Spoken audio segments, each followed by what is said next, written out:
की शुरुआत बड़ी जानकारी के साथ करेंगे। आपको बता दें, बड़ी अपडेट जो इस बीच सामने आ रही है, भोपाल में कांग्रेस विधायक कमलेश्वर पटेल ने प्रेस कॉन्फ्रेंस की। इस दौरान पंचायत चुनावों को लेकर उन्होंने बीजेपी पर निशाना साधा है। उन्होंने कहा कि गांव की सरकार में 70% कांग्रेस समर्थित उम्मीदवार जीते हैं। बीजेपी को आगामी निकाय और विधानसभा चुनाव में हार का सामना करना पड़ेगा और 2 साल से संबल योजना का पैसा हितग्राहियों के पास नहीं गया। साथ ही कहा कि पूर्व की कमलनाथ सरकार ने कोई योजना बंद नहीं की।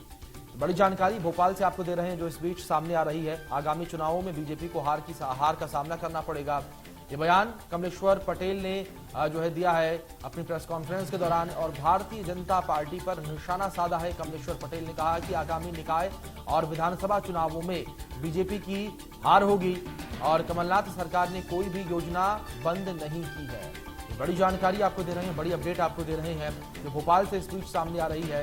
कांग्रेस एमएलए कमलेश्वर पटेल का यह बयान सामने आया है और भारतीय जनता पार्टी पर हमलावर दिखाई दिए कमलेश्वर पटेल।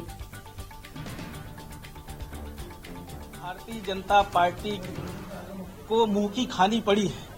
इससे आप अंदाजा लगा सकते हैं कि ये चुनाव क्यों नहीं कराना चाह रहे थे और किस तरह से अस्त व्यस्त करके ये चुनाव कराया।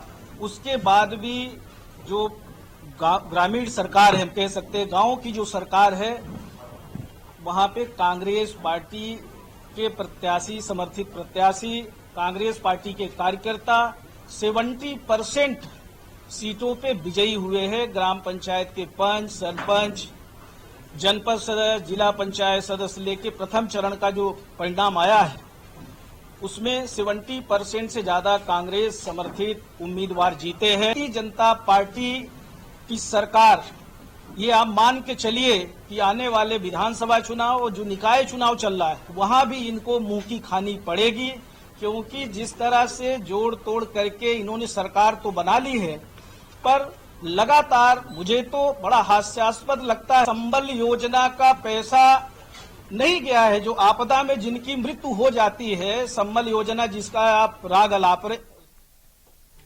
इसी बीच हमारे सहयोगी कुलभूषण हमारे साथ जुड़ गए हैं खबर पर अधिक जानकारी के साथ। उनका रुख कर लेते हैं।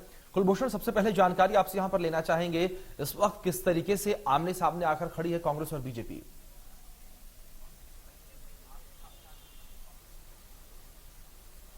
देखिए, अगर मध्य प्रदेश में हम पंचायत चुनाव की बात करें तो पंचायत चुनाव के पहले चरण का मतदान जो है वो हो चुका है, परिणाम सामने आ चुके हैं। हालांकि अभी औपचारिक आधिकारिक रूप से जो है परिणाम सामने नहीं आए हैं, लेकिन मतदान केंद्र में ही जब मतदान समाप्त हुआ तो उसके बाद जो है मतगणना की गई और मतगणना के दौरान अभी यहाँ पे मौखिक के रूप में जो प्रत्याशी चुनावी मैदान में थे उन्हें जो है उनका रिजल्ट डिक्लेयर किया गया है। उन्हें उनका परिणाम बताया गया है कि किस गांव से कितने प्रत्याशियों को कितने वोट मिले हैं। ऐसी स्थिति में यहाँ पर पूर्व मंत्री कमलेश्वर पटेल, हालांकि पंचायत मंत्री भी रहे हैं, और कमलेश्वर पटेल का यह कहना है कि यहाँ पर बीजेपी को ग्रामीण क्षेत्रों में मुंह की खानी पड़ी है और यहाँ पे 70% से अधिक जो कांग्रेस समर्थित प्रत्याशी हैं, क्योंकि बिना सिंबल का ये पूरा इलेक्शन होता है और कांग्रेस समर्थित प्रत्याशी जो है 70% से अधिक जीते हैं पहली चरण में। दूसरे चरण का मतदान होना है, लेकिन उसके पहले एक कह सकते हैं कि बड़ा दाव कांग्रेस ने खेला है। इस वक्त हमारे साथ बीजेपी के नेता राकेश शर्मा जी है। सर, यहाँ पे कमलेश्वर पटेल का ये कहना है कि 70% से अधिक जो है कांग्रेस समर्थित प्रत्याशी जीते हैं।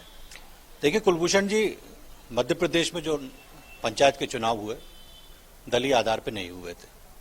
आज कांग्रेस जो दावा कर रही है उस दावे में कोई दम नहीं है। पहली बात तो अधिकृत जो परिणाम वो घोषित नहीं हुए। दूसरी बात, कांग्रेस कह रही है 70%। कांग्रेस के नेता ये क्यों नहीं बताते कि मध्य प्रदेश में जब चुनाव शुरू हुए थे उस समय सहागाज जो नगर पंचायत है उसमें भारतीय जनता पार्टी के पूरे उम्मीदवार निर्विरोध चुने गए। इसी तरह सागर में एक नगर पंचायत में पूरे उम्मीदवार भारतीय जनता पार्टी के निर्विरोध चुने गए। 109 स्थानों पर भारतीय जनता पार्टी के पार्षद निर्विरोध चुने गए। तो ये जो लगातार निर्विरोध चुने जा रहे हैं, इससे ये सिद्ध होता है कि जनता माननीय शिवराज सिंह चौहान जो भगवान के वरदान है, जो लगातार जनता की चिंता करती है, उनके साथ खड़े।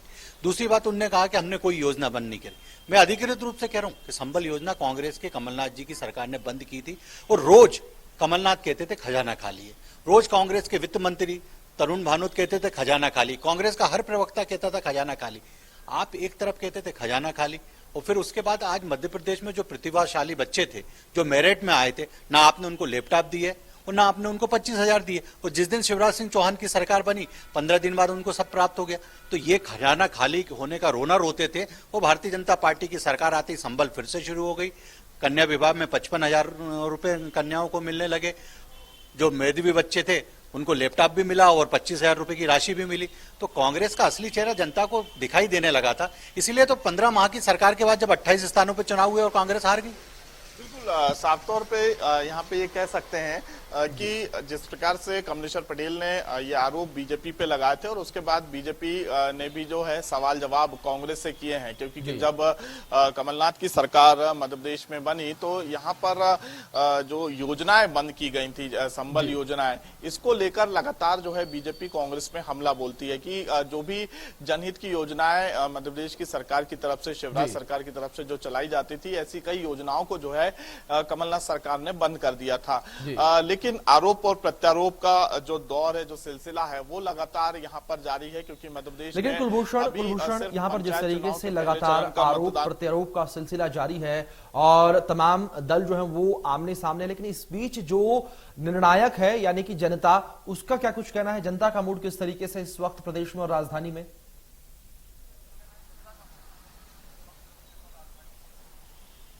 देखिए, अभी फिलहाल अगर हम बात करें तो यहाँ पर योजनाओं को लेकर या फिर हम बात करें कि जो सरकार की जनहित की योजनाएं चल रही हैं, जिन्हें योजनाओं का लाभ मिल रहा है, वो कहीं ना कहीं यहाँ पर सरकार की तारीफ करते हैं, या जिन्हें योजनाओं का लाभ नहीं मिलता है तो वो कई तरीके से जो है आरोप और प्रत्यारोप लगाते हुए नजर आते हैं। लेकिन फिलहाल अभी पंचायत चुनाव के पहले चरण का मतदान हो चुका है।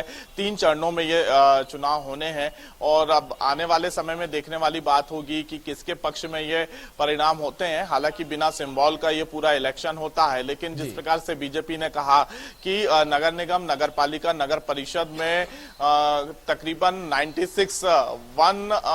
108 जो ऐसे पार्षद हैं जो निर्विरोध चुने गए हैं, तो कहीं ना कहीं हम ये भी कह सकते हैं कि कांग्रेस ने क्या इन 108 वार्डों में वॉकओवर बीजेपी को दिया है या कांग्रेस के पास प्रत्याशी नहीं थे। हालांकि इस तरह के सवाल जवाब लगातार उठते हुए नजर आ रहे हैं। लेकिन अभी मध्य प्रदेश की 16 नगर निगम सीट, नगर पालिका में इलेक्शन होने हैं। 2 चरणों में यह पूरा मतदान होगा। मतगणना 17-18 जुलाई को होगी, 6 और जुलाई को मतदान होगा। तो अब देखने वाली बात होगी कि किसके पक्ष में ये पूरा फैसला रहेगा, जनता किसे अपने नगर की सरकार में जनप्रतिनिधि चुनेगी। लेकिन वर्तमान समय में जो 16 नगर निगम की सीटें हैं, जहां बीजेपी इन 16 सीटों को बचाने की पुरजोर कोशिश करती हुई नजर आ रही है। मुख्यमंत्री से लेकर तमाम कैबिनेट के मंत्री, विधायक, केंद्रीय मंत्री चुनावी मैदान में है, तो वहीं कांग्रेस भी इससे पीछे हटती हुई नजर नहीं आ रही है। कहीं ना कहीं कांग्रेस भी जो है चुनावी मैदान में मेहनत करती हुई नजर आ रही है। हालांकि कांग्रेस के पास खोने को कुछ नहीं है। अगर 2 से 3 सीट भी कांग्रेस इस नगर निगम की सीटों में जीत जाती है तो एक बड़ी, हम ये कह सकते हैं कि यहाँ पे उपलब्धि हासिल कांग्रेस कर लेगी। अब देखने वाली बात होगी कि ये तो परिणाम ही 17-18 जुलाई को बताएंगे कि किसके पक्ष में ये पूरा फैसला होगा। लेकिन फिलहाल दोनों ही पार्टियों के जो दिग्गज नेता हैं वो चुनावी मैदान में कूद चुके हैं और पुरजोर मेहनत करते हुए नजर आ रहे हैं। बिल्कुल कुलभूषण जी, साफ तौर पर तमाम बड़े चेहरे जो हैं वो चुनावी मैदान में उतर चुके हैं और अपनी पार्टी के लिए, पार्टी प्रत्याशी के लिए पूरी जी जान से मेहनत कर रहे हैं। लेकिन जिस तरीके से कुलभूषण इन 16 नगर निगमों की सीटों को अगर लेकर बात करें तो इन 16 सीटों को लेकर, इन चुनावों को लेकर खासकर आरोप प्रत्यारोप जो है वो ज्यादा लग रहे हैं। जहां एक और भारतीय जनता पार्टी जो है वो अपना दबदबा कायम करने में लगी हुई है, क्योंकि पहले भी भारतीय जनता पार्टी ने 16 में से 16 सीटें जीती थी, तो वहीं दूसरी ओर कांग्रेस एक बार फिर से अपने अस्तित्व की लड़ाई लड़ रही है, यानी कि 16 में से कुछ सीटें जीत जाए कांग्रेस। लेकिन वहीं कांग्रेस के तमाम प्रवक्ताओं का यह भी दावा है कि कांग्रेस 90% तक सीट जीतेगी। जी देखिए, अभी फिलहाल क्योंकि ये बेहद ही छोटे चुनाव होते हैं, महत्वपूर्ण चुनाव होते जी। हैं और वार्ड स्तर, गली मोहल्ले और ग्रामीण क्षेत्रों के चुनाव होते हैं। पहले तो हम त्रिस्तरीय पंचायत चुनाव की बात करें क्योंकि बिना सिंबल का ये चुनाव होता है, लेकिन ये समर्पित पार्टी समर्पित प्रत्याशी जो है मैदान में होते हैं। कांग्रेस की तरफ से ये जो है कहा जा रहा है कि 70% से अधिक कांग्रेस समर्थित प्रत्याशी बिल्कुल कुलभूषण, साफ तौर पर कांग्रेस की ओर से तमाम दावे किए जा रहे हैं कि 70% कांग्रेस समर्थित प्रत्याशी जो है जीत दर्ज करेगी, लेकिन देखना दिलचस्प बेहद रहेगा कि नतीजे क्या कुछ कहते हैं। फिलहाल बहुत बहुत शुक्रिया कुलभूषण आपका हमारे साथ जुड़ने के लिए, उन तमाम जानकारियों के लिए। खबरों में आगे मध्य प्रदेश, छत्तीसगढ़ की हर खबर सीधे आपके मोबाइल फोन पर। अभी सब्सक्राइब करें हमारा चैनल और पाएं पल पल की खबर।